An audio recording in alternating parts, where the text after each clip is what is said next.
আজকে আমরা প্রথমেই যেটা নিয়ে আলোচনা করব সেটা হলো অতি সম্প্রতি আমরা দেখলাম কলকাতার দুটি স্কুলে দুটি বাচ্চাকে সাপে কামড় দিয়েছে। তাই নিয়ে একটা বেশ মিডিয়ার মধ্যে হইচই শুরু হয়েছে। আমরা এটার মধ্যে ইতিবাচক দিক যেটা দেখছি যে শহরের মানুষও সাপের কামড় সম্বন্ধে ভাবতে শুরু করেছেন। নমস্কার, আমি ডাক্তার দয়ালবন্ধু মজুমদার বলছি। আমি পশ্চিমবঙ্গ সরকারের সর্পদংশন প্রশিক্ষণের একজন ভারপ্রাপ্ত প্রশিক্ষক। মূলত পশ্চিমবঙ্গ সরকারের অধীনে যারা বিভিন্ন হাসপাতালে চাকরি করেন সেই সমস্ত ডাক্তারবাবুদের ট্রেনিং প্রসিডিওরগুলো আমি দেখি। এছাড়াও জনসচেতনতার বিভিন্ন অনুষ্ঠানও আমি করে থাকি। এতদিন পর্যন্ত আমরা দেখেছি কি যে সাপের কামড় একটা একেবারেই গ্রামাঞ্চলের সমস্যা। এটা ধরে নিয়ে শহরের মানুষকে সাপের কামড় নিয়ে কোনো কথা বলতে গেলে তারা শুনতেই চান না। এই কলকাতার মধ্যে দুটো স্কুলে সাপের কামড়ের ঘটনা ঘটার ফলে এখন আমি দেখছি যে শহরের মানুষেরও সাপের কামড় সম্বন্ধে কিছুটা আগ্রহ তৈরি হয়েছে। এখন এই স্কুলের বাচ্চাদের সাপের কামড় এটা কিন্তু গ্রামের দিকে কোনো অস্বাভাবিক ঘটনা কিছু না। গ্রামের স্কুলের ভেতরে সাপ ঢুকে থাকতেই পারে। গ্রামের স্কুলগুলো অনেক সময়তেই দেখা যায় যে স্কুলের পিছনেই ঝোপঝাড় জঙ্গল হয়ে আছে, সেখান থেকে সাপ স্কুলের ভেতরে ঢুকে যায়। এবার শহরের ভেতরে সাপ কোথার থেকে এলো, কলকাতা শহরেও সাপ কেন হলো, এটা নিয়ে দেখছি জনগণের মধ্যে বেশ একটা চাঞ্চল্য তৈরি হয়েছে। দেখুন, সাপ শহরেও থাকতেই পারে। শহরের ভেতরে একেবারে তো এরকম হয়ে যায়নি আমরা একবারে সমস্ত জায়গাগুলো কংক্রিট বাঁধিয়ে ফেলেছি, কোথাও ঝোপঝাড় নেই, কোথাও নোংরা নেই। শহরের ভেতরেও যে সমস্ত পোড়ো বাড়িগুলো পড়ে আছে, কিছু কিছু বাড়ির ভেতরে এখনো কিছু বাগান আছে যেগুলো পরিষ্কার করা হয় না, ঝোপঝাড় আছে। পুরনো একটা বাড়ি ভেঙে সেখানে নতুন বাড়ি তৈরি হচ্ছে, সেই বাড়ি তৈরির বিল্ডিং মেটেরিয়ালস পুরনো ইট কাঠ পাথর জমে আছে। বিশেষ করে বর্ষাকালে ওইগুলোর ভেতরে এসে সাপ বাসা বাঁধে। স্কুল ঘরের ভেতরে সাপ সাধারণত থাকার কথা না। স্কুল ঘরের ভেতরে সাপ ঢোকে কিসের জন্য? ব্যাঙের খোঁজে। ব্যাঙ খুঁজতে গিয়ে স্কুল ঘরের ভেতরে ঢোকে। আর যদি মেঝে খুব ভাঙাচোরা থাকে, যদি মেঝেতে ইঁদুর থাকার সম্ভাবনা থাকে, তাহলে ইঁদুরের খোঁজে সাপ ঢুকতে পারে।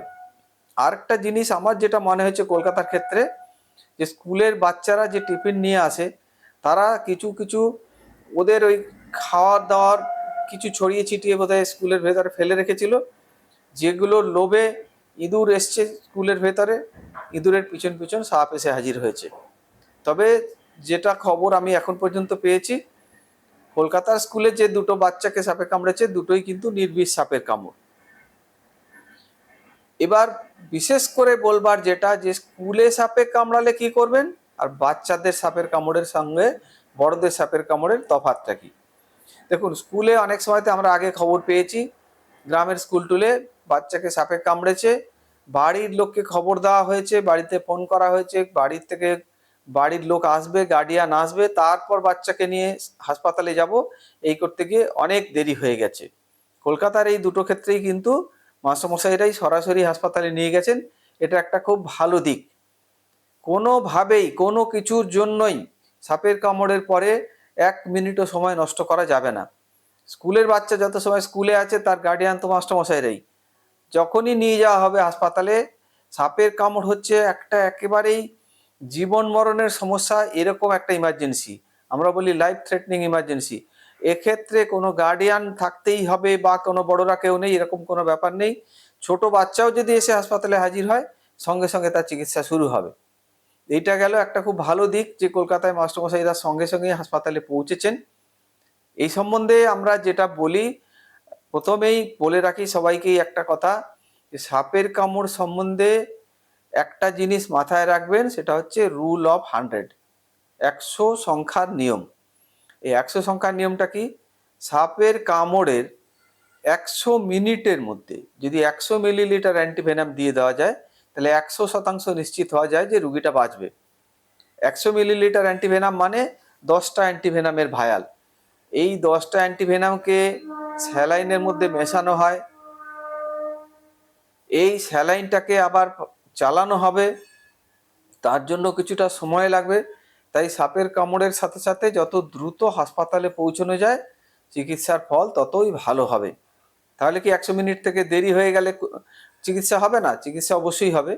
কিন্তু যত দেরি হবে তত বিষের পার্শ্ব প্রতিক্রিয়া, বিষের খারাপ দিকগুলো তত বাড়তে থাকবে। যত তাড়াতাড়ি অ্যান্টিভেনাম দিয়ে দেওয়া যাবে বিষের প্রতিক্রিয়া তত কম হবে। এই জন্য সময়টা খুব জরুরি, এটা মাথায় রাখতে হবে। অন্য কোনো কিছুর জন্যই সময় নষ্ট করা যাবে না। কি সাপে কামড়েছে সেটা খুঁজে দেখার জন্য সময় নষ্ট করা যাবে না। সাপ যদি ঝোপে ঝাড়ে লুকিয়ে থাকে তাকে খুঁজে বের করে তাকে ধরে বা মেরে আনার চেষ্টা করার জন্য সময় নষ্ট হবে, সেটাও করা যাবে না। এই যে বললাম গার্ডিয়ান এসে পৌঁছয়নি তার জন্য অপেক্ষা করব, সেটা করা যাবে না। এমনকি কোনো রকম ফার্স্ট এড, যাকে আমরা বলি প্রাথমিক চিকিৎসা, সেটা করেও সময় নষ্ট করার দরকার নেই। আগের দিনে যেমন বলা হতো যে বাঁধন দেওয়া হবে, সাপে কামড়ালে একটা বাঁধন দাও রে, এসব কিছু দরকার নেই। বাঁধন দিয়ে বিষ আটকায় না, সরাসরি রুগীকে হাসপাতালে নিয়ে পৌঁছতে হবে, এটাই হচ্ছে মূল কথা। আমি আপনাদের সবার জন্যই বলি একটা কথা, যে সাপে কামড়ালে আমরা 10-15 বছর আগে যেটা দেখতাম, 90% লোকেই ওঝার বাড়ি ঘুরে হাসপাতালে আসতো। এই ওঝার বাড়ি ঘুরে আসতে গিয়ে কিন্তু একটা বিপদ হতো। এই যে 100 মিনিট সময়ের মধ্যে হয়তো দেখা গেল 100 মিনিট ওঝার বাড়িতেই কেটে গেছে, তারপরে আবার গ্রামের থেকে হাসপাতালে পৌঁছতে আরও 1 ঘন্টা সময় চলে গেল, তাতে করে 200 মিনিট 300 মিনিট পরে এসে হাসপাতালে পৌঁছচ্ছে। এটা একটা খুব বিপজ্জনক একটা ব্যবস্থা ছিল। এখন অনেকটাই কমে গেছে, লোকজন আজকাল আর ওঝার বাড়িতে খুব একটা সময় নষ্ট করছেন না। ওঝা বদ্যি কোনো বিষধর সাপের কামড়ে রুগীর কোনো চিকিৎসা করতে পারবে না। বিষ যদি ঢোকে সেক্ষেত্রে অ্যান্টিভেনামই দিতে হবে, এছাড়া অন্য কোনো চিকিৎসা নেই। ওঝাবদ্যির কাছে এতদিন লোকে যেত কেন? এত লোক দেখলে মনে হয় যেন অনেক লোক ভালো হয়ে যাচ্ছে। তার কারণ হচ্ছে যত সাপের কামড়ে রুগী হয় তার মধ্যে 80-85% হচ্ছে নির্বিষ সাপের কামড়। এই মাত্রই 10-15% বিষযুক্ত সাপের কামড় হয়, তার মধ্যেও আবার প্রায় অর্ধেক বিষযুক্ত সাপের কামড়েও আবার বিষ ঢোকে না, সেগুলোকে আমরা বলি ড্রাই বাইট। তাহলে দেখা যাচ্ছে কি যত সাপের কামড়ে রুগী ওঝার বাড়ি যাচ্ছে তার প্রায় 90%ই শরীরে বিষই ঢোকে না। যার জন্য ওনারা একটা কিছু হাবিজাবি মন্ত্রতন্ত্র বলে দিল, কিছু একটা গাছের শিকড় পাতা খাইয়ে দিল, তাতে মনে হলো যেন রুগী ভালো হয়ে গেল। সত্যিকারের বিষ ঢুকলে রুগীর অ্যান্টিভেনাম না দিলে বাঁচবে না। এই অ্যান্টিভেনামটা কি জিনিস? অ্যান্টিভেনাম হলো সাপের বিষ ঘোড়াকে একটু একটু করে ইঞ্জেকশন দিয়ে ঘোড়ার শরীরে অ্যান্টিবডি তৈরি করা হয়। এবার ঘোড়ার শরীর থেকে কিছুটা পরিমাণ রক্ত বের করে তার থেকে অ্যান্টিবডিটাকে বের করে নেওয়া হয়। বিভিন্ন রকম প্রক্রিয়া আছে, তাতে করে পিউরিফাই করে অ্যান্টিবডিটা বের করে নেওয়া হয়। এটাই ওষুধ হিসেবে ভায়ালের মধ্যে রাখা হয়, সেটাকেই আমরা অ্যান্টিভেনাম হিসেবে পাই।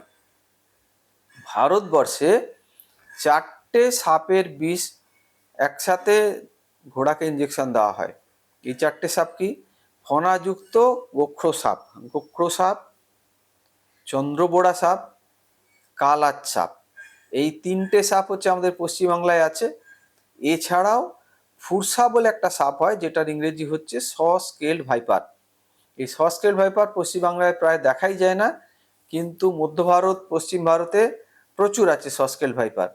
তাহলে গোখ্র সাপ, চন্দ্রবোড়া সাপ, কালাচ আর স্কেলড ভাইপার, এই 4টে সাপের বিষ ঘোড়াকে ইঞ্জেকশন দিয়ে যে অ্যান্টিভেনাম তৈরি হয় তাকে বলা হয় পলিভ্যালেন্ট অ্যান্টিভেনাম। দেখা গেছে ভারতবর্ষে যত বিষধর সাপের কামড় হয় তার 99%ই কিন্তু এই 4টে সাপের কামড় থেকেই হয়। তাই এই 4টে সাপের কামড়েই এই একই ওষুধ ব্যবহার করা হয়। সেজন্য সাপের কামড়ের চিকিৎসা অনেক সহজ। কোন সাপে কামড়েছে, কি ধরনের সাপে কামড়েছে, ফণাযুক্ত না ফণাহীন, এত আলাদা করে কিছু দেখার দরকারই হয় না। একটাই আমাদের দেখতে হবে যে বিষ ঢুকেছে কিনা, বিষ ঢোকার লক্ষণ আমরা পাচ্ছি কিনা, তাহলেই অ্যান্টিভেনাম দিতে হবে। এবার বিষ ঢুকেছে কিনা কি করে বোঝা যাবে? দেখুন, ফণাযুক্ত যে দুটো সাপ আমাদের পশ্চিমবাংলায় বা বাংলাদেশে দুটোই মাত্র ফণাযুক্ত সাপ আছে যাদের কামড়ে আমাদের বিপদগুলো ঘটছে, সেগুলো হচ্ছে গোখ্র সাপ আর কেউটে সাপ। দুটো সাপকে দেখতে একটু অন্যরকম, ফণার পিছনে অন্যরকম চিহ্ন থাকে, কিন্তু এদের বিষ একই রকম। এদের বিষের যে প্রতিক্রিয়া হয় আমাদের শরীরে, বিষের লক্ষণ একই রকম, এদের চিকিৎসাও একই রকম। সবাইকেই ওই একই অ্যান্টিভেনাম দেওয়া হয়।